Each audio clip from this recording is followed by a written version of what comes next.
L'invité du jour, animé par Aurélie Véron. Nous sommes allés à la rencontre de nos invités du jour cette semaine. Oui, nous nous sommes installés à la MDPH de Lot-et-Garonne. 20 ans déjà que cette structure accompagne le quotidien des Lot-et-Garonnais. Et pour fêter cet anniversaire, nous donnons la parole aux professionnels de l'ombre qui s'engagent chaque jour. Alors installez-vous confortablement, chers auditeurs. Aujourd'hui, nous sommes avec Sabine Jeun, qui est chef de projet études et développement informatique, et Céline Clénance, qui est assistante de direction. Alors Céline, justement, pour commencer, quel est le grand défi pour faire tourner cette structure aussi importante que la MDPH au quotidien? Alors, je pense que c'est faire preuve de polyvalence, c'est pouvoir s'adapter puisqu'on est une structure moyenne, donc on n'a pas les ressources qui peuvent être sur des structures comme Bordeaux ou des établissements comme ça. Donc c'est vrai que nous, on va s'occuper hors secrétariat classique, ça va être de travailler sur le RH. Donc moi, je vais être tout ce qui est préparation de recrutement, tout ce qui est suivi, tout ce qui est élaboration pour la préparation de paye. On a le département qui est en support pour la saisie des payes. Mais sinon, tout ce qui est préparation se fait au niveau du secrétariat de direction. Je suis aussi sur la préparation des budgets, avec l'élaboration et le directeur. Il y a aussi donc l'intendance, toutes les petites choses du quotidien. Ce qui est un point important aussi, c'est les relations avec les partenaires. Tout ce qui est lien avec les partenaires, que ce soit les institutions, que ce soit les associations. On est énormément en lien avec eux et que ce soit par le biais de conventions, que les conventions sont importantes aussi. On en a une 30aine qui sont actives actuellement. Ça nous permet d'aller rechercher des ressources que nous n'avons pas aussi au sein de la MDPH, justement puisque une association va être spécialisée sur la trisomie, une autre va être... Voilà, donc c'est toute cette pluralité aussi dont on a besoin en lien. Et donc aussi au niveau du secrétariat de direction, on a ce lien-là qui se fait pour après les collègues sur les commissions, voilà. Et il y a aussi donc toute l'organisation des commissions, que ce soit la commission exécutive qui est notre instance décisionnelle qui a lieu 3 fois par an. D'accord. Où là on a des élus, on a des représentants de l'ARS, on a de l'éducation nationale, on a des représentants d'associations, etc. Donc on a un panel varié et qui est décisionnaire pour tout ce qui est vie importante de la MDPH, pour tout le fonctionnement. Donc, par exemple, avec les partenaires, la MDPH, par exemple, ne peut pas soutenir une association sur un événement ou des choses comme ça. Ça sera plutôt le département. La MDPH intervient aussi, il peut être représenté s'il y a un événement d'une association. On est régulièrement invité. Justement, il y a des portes ouvertes bientôt. Voilà, quand la MDPH peut se rendre sur des événements d'association, oui, ça pose pas de problème. Mais le département, évidemment, représente aussi. Oui. Sur cet événement du 6 juin pour les 20 ans, il sera même organisé des visites, c'est ça, de la MDPH. Vous allez faire un petit peu des portes ouvertes.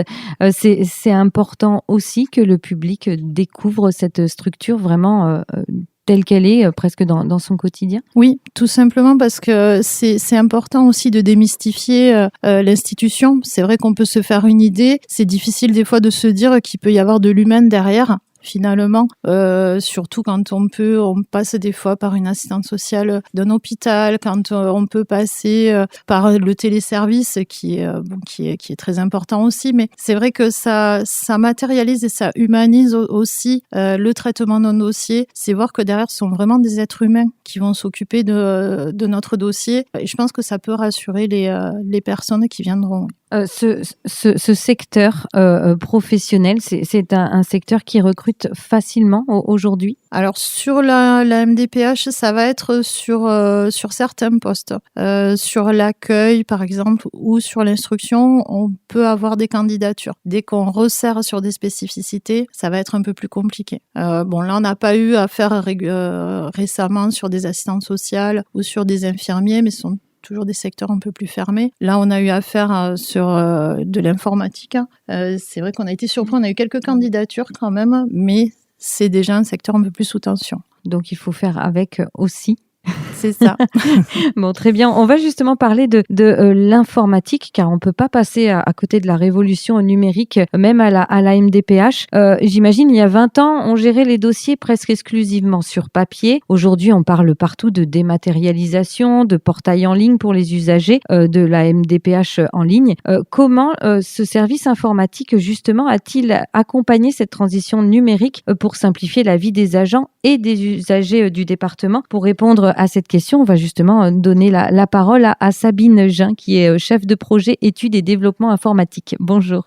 Bonjour, Sabine, je suis arrivée à la MDPH quasiment au tout début, donc en 2009, il y avait un outil informatique donc qui venait tout juste de se créer. Donc il faut savoir que à la MDPH, la particularité du logiciel utilisé par les agents, il est développé en interne. Donc c'est-à-dire que on a moi au départ en l'occurrence un développeur qui réalise donc tout le développement de l'application, donc en fonction en s'adaptant en fait à tous les corps de métier de la MDPH et en essayant de répondre le plus précisément possible aux attentes des agents. Sabine, quand on est développeur, on connaît pas forcément le monde du handicap. Ça vous a demandé aussi de bien connaître toutes les spécificités. Effectivement, c'est vrai qu'on pense que l'informatique c'est un métier très technique, mais pour pouvoir faire un logiciel utilisé par les agents, il faut très bien connaître le métier. Et justement, c'est ce qui me plaît moi dans mon métier, c'est justement d'avoir cette richesse et de connaître tous les corps de métier de la MDPH, que ce soit comment on va saisir l'infirmier, comment on va travailler les agents d'accueil, comment on va instruire des dossiers. Et c'est très très important justement de connaître tous les métiers de la MDPH pour nous pouvoir adapter notre outil et rendre donc le plus facile d'utilisation. Donc c'est un outil qui est en perpétuelle évolution aussi, oui, comme le métier. Oui, complètement, oui. Donc c'est vrai qu'au tout début, on avait très peu de fonctionnalités, c'était très personnalisé. Maintenant, les choses sont un peu plus cadrées. Depuis 2017, on a la CNSA, donc la Caisse nationale de solidarité pour l'autonomie, qui est un organisme national et qui harmonise toutes les pratiques au niveau informatique de toutes les MDPH. Donc on a un référentiel justement pour que toutes les MDPH aient le même système d'information, saisissent les mêmes données, génèrent les mêmes courriers, les mêmes motivations auprès des usagers, de manière à avoir une réponse identique, quel que soit le département où on fait sa demande. Et puis là aujourd'hui, l'objectif, que j'imagine est assez important, ça doit être un challenge assez important, c'est de passer du dossier papier, ça c'était il y a 20 ans, aujourd'hui au tout numérique, au zéro papier, oui. Que ce soit pour les agents que pour les usagers. C'est ça. Donc, on commence par les agents, non ?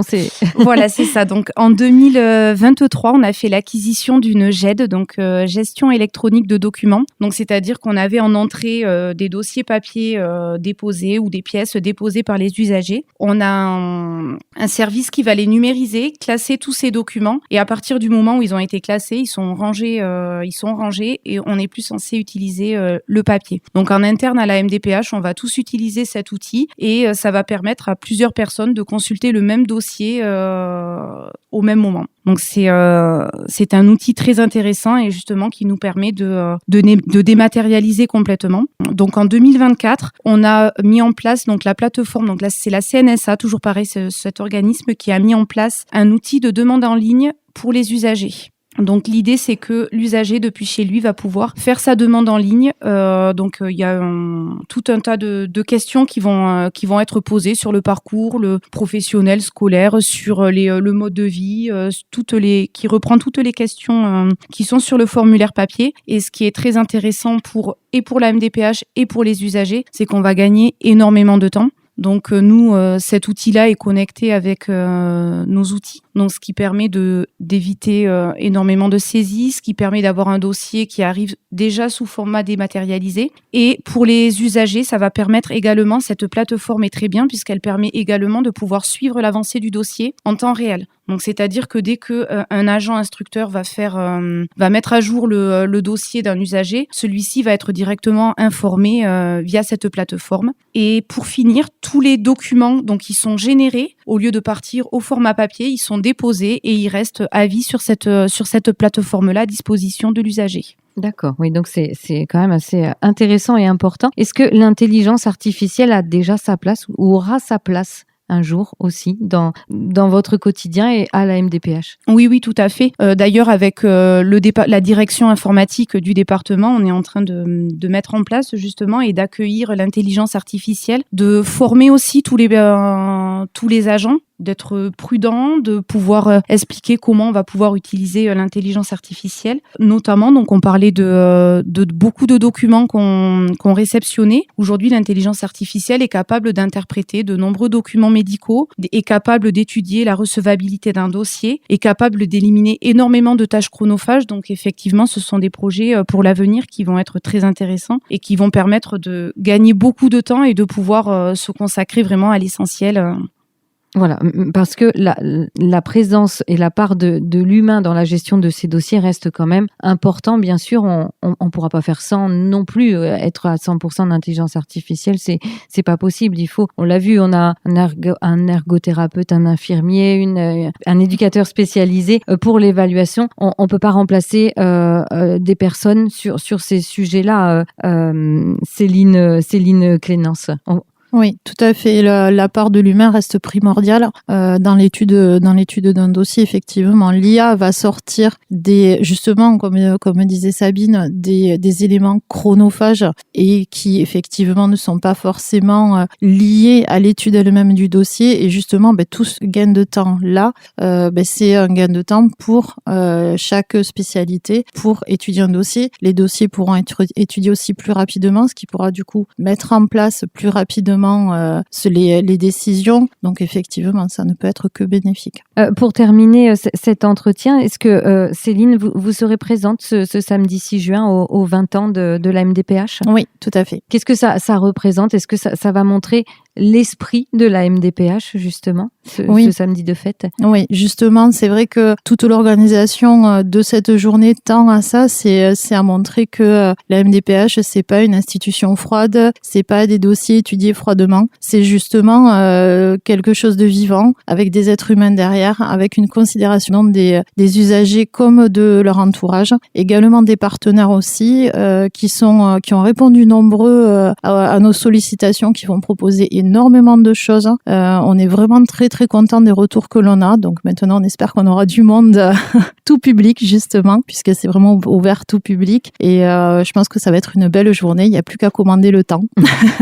Pas aussi chaud qu'au moment où on enregistre cette interview, mais on espère beau quand même. Sabine Jean, vous serez présente aussi ce 6 juin? Oui, également, oui. Oui, est-ce que c'est parce que c'est vrai que c'est une question que j'ai posée à d'autres aussi. Est-ce que vous en profitez pour proposer à la famille, aux amis, de venir aussi, de découvrir un petit peu votre quotidien professionnel? Oui, donc moi je viendrai effectivement en famille pour faire découvrir mon environnement du quotidien et puis voilà, montrer que le sujet du handicap c'est ouvert à tous, donc je viendrai. Bon, en tout cas, un grand merci à toutes les deux. Donc, à Sabine Jean, chef de projet études et développement informatique, et Céline Clénence, assistante de direction à la MDPH de Lot-et-Garonne. Merci d'avoir partagé votre quotidien et votre passion avec nous sur Espoir FM. Donc, on le rappelle, la MDPH 47 fête ses 20 ans et le point d'orgue de cet anniversaire, c'est ce samedi 6 juin à l'hôtel du département de 10h à 18h. Notez bien la date, tout le monde est invité et retenez aussi bien cette belle formule, plus on est différent, plus on est invité. Alors restez avec nous, la semaine spéciale MDPH continue sur Espoir FM. Merci. C'était l'invité du jour, animé par Aurélie Véron.